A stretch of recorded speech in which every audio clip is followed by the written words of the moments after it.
I feel like this is the worst that I'm gonna experience. I don't have much taste or smell. My body hurts a lot. I have fever, sweats. Yeah, and if I move, I can't really breathe. So yeah, fuck.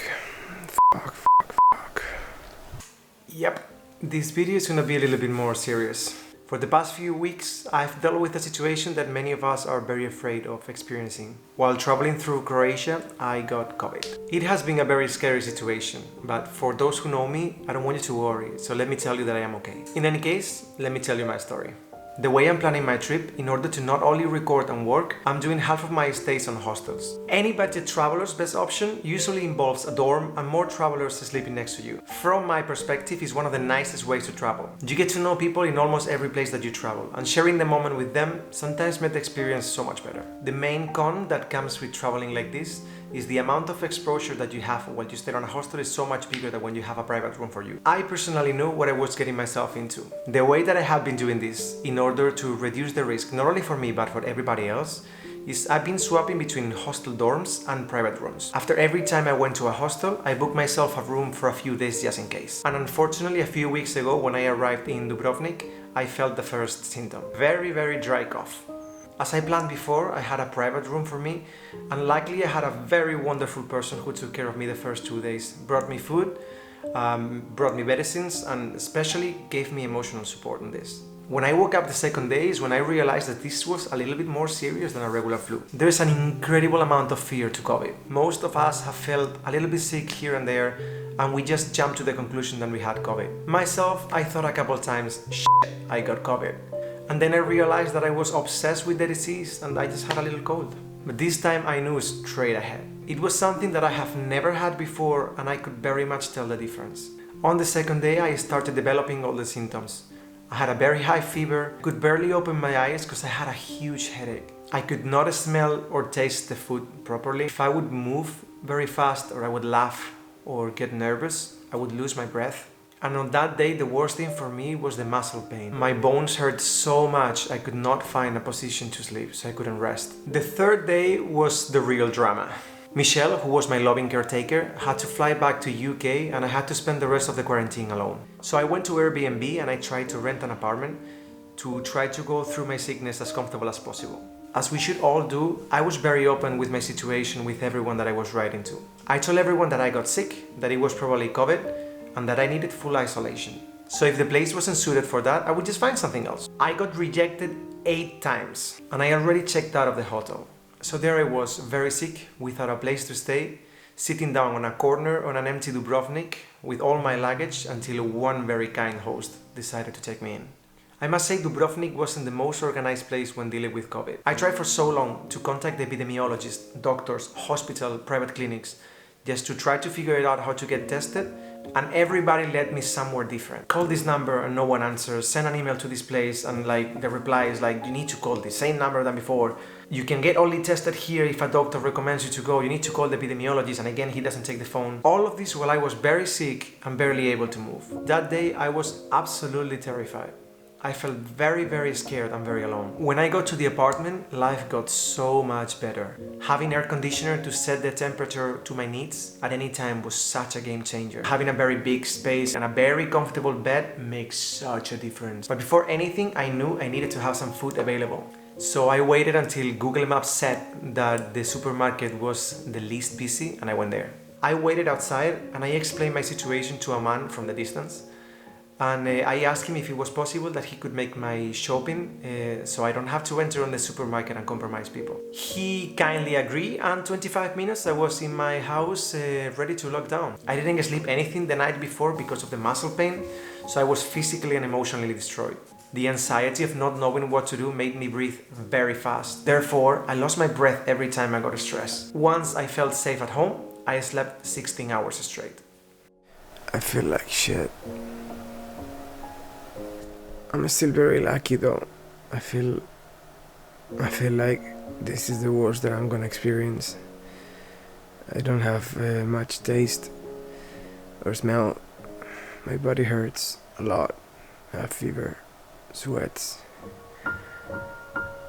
Yeah, and if I move, I can't really breathe. So yeah, fuck. When I started traveling, I assumed that this could happen at any time. So I saved good money to make sure that I could rent an apartment and be safe for a few weeks until I recovered. So yeah, maybe it should have happened a little bit later on the travel, but I'll be good.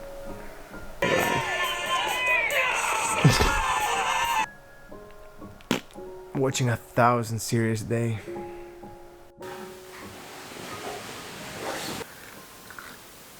For the next days, I ate very good and I rested as much as I could. The symptoms were still very strong, but mentally I was entering on another stage. I was very comfortable with the idea of staying there for a few days, and loneliness hadn't kicked in yet, so I believe those 4 or 5 days were key to heal myself. Some of the symptoms were already gone, like the fever and the muscle pain, but I still had like a massive headache and I was overwhelmingly tired all the time. Seeing a bit of recovery was a big plus, and also a couple who rejected my Airbnb petition got very worried about me and they started making calls to figure it out how could I get tested and how to do everything, and we finally figured it out.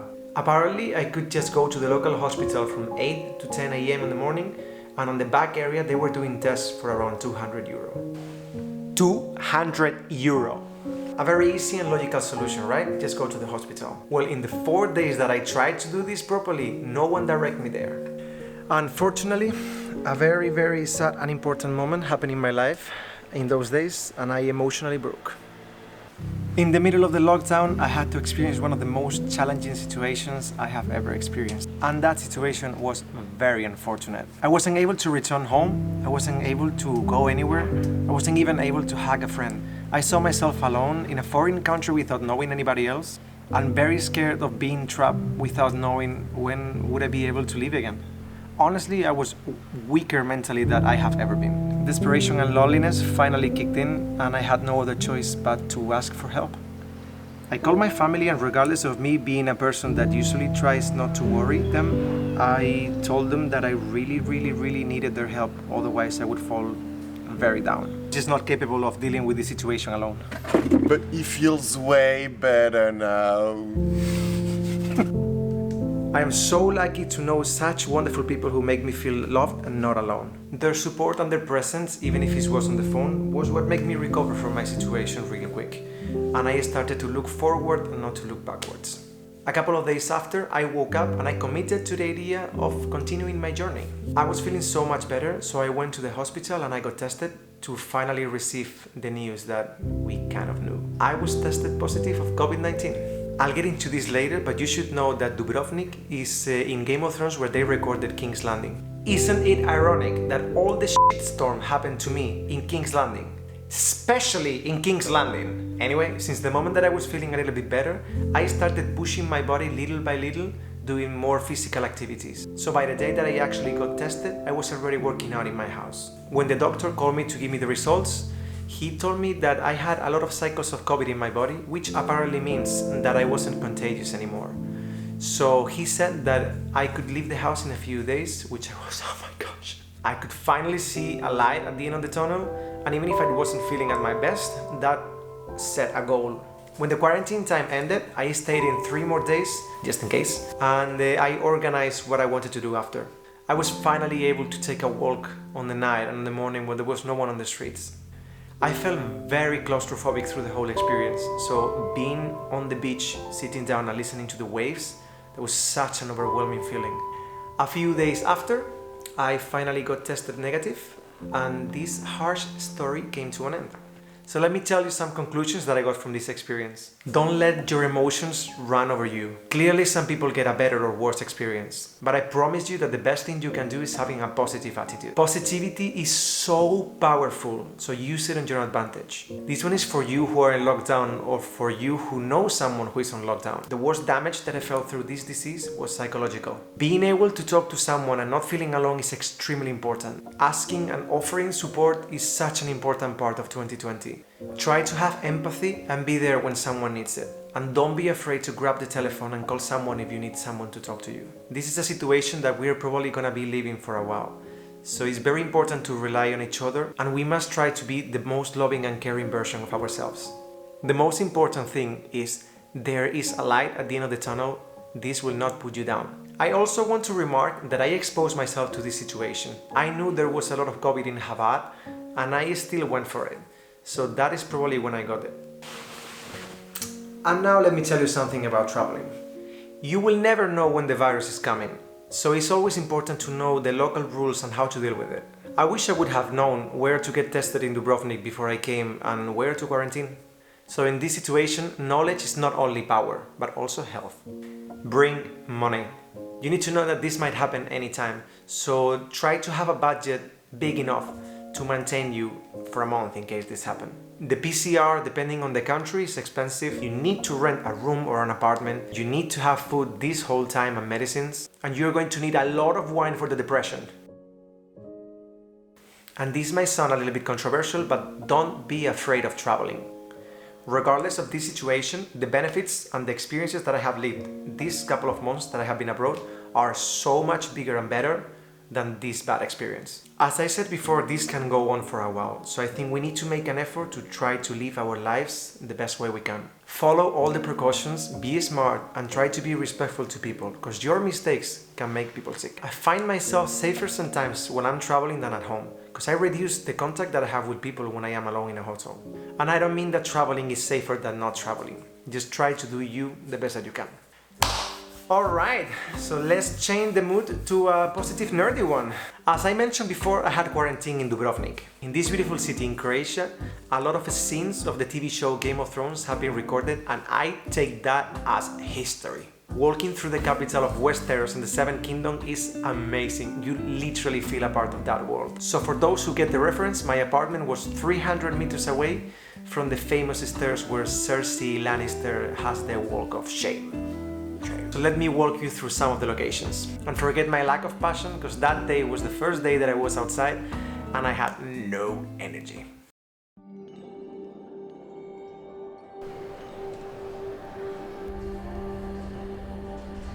This is really cool. This is one of the entrances of the Red Fort. You can see in this area, especially I think it was when Cersei was arriving after the walk of shame. Such a pity that I got the virus and that I've been here for a while, because I got a little bit claustrophobic and I really want to leave Croatia already.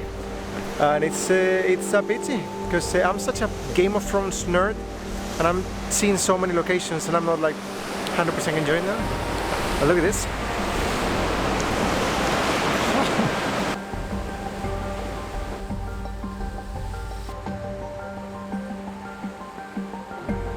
I'm a big fan of everyone dying on the series, and I was very excited when I came to Dubrovnik, because in King's Landing. So I was always joking like, I'm gonna die here, and then I got the virus, and so this is supposed to be the place where Bronn teaches Jaime Lannister to use the other hand in combat. Not today. This spot right here, that is where Olenna Tyrell and Sansa sit down and have some snack with the whole views of King's Landing. I actually read the books in Spanish and I watched the series in English. So now that it's such a long time that I don't watch it, I get sometimes confused the way I read it in Spanish with the names like Olenna.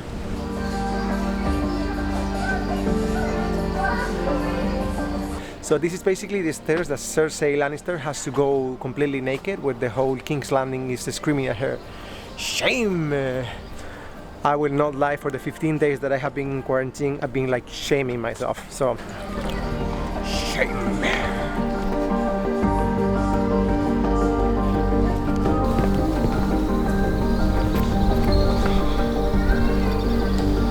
This part over here is exactly Littlefinger's brothel in King's Landing.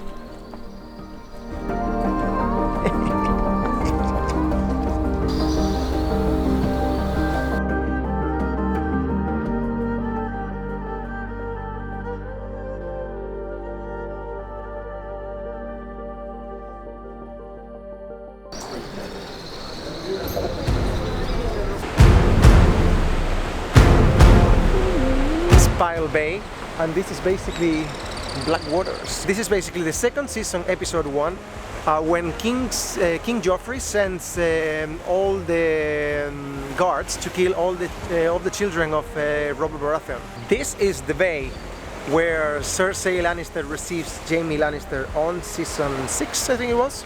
This is basically the part where the Lannister stood up on the shore to send Myrcella to Dorne. And this part is basically the area where like Sansa and Shae have a conversation on season 3. That means that without moving from this spot, I can actually see 4 locations on Game of Thrones right now. I'm such a nerd. And this is the Red Keep. Oh my.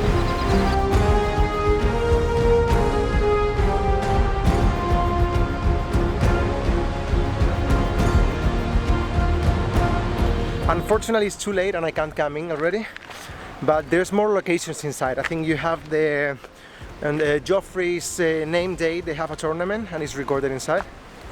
So if you arrive before 6 o'clock, maybe you should do it.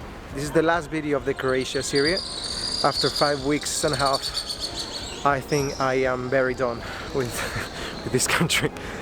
And yeah, it's been a little bit of a dramatic ending, but I completely understand what happened and I'm very okay with that. So thank you so much for watching the video entirely. Please subscribe to the channel if you haven't. There's more videos to come now that I feel a little bit more healthy and I am ready to go back on the road. So yeah, I'll see you in the next one.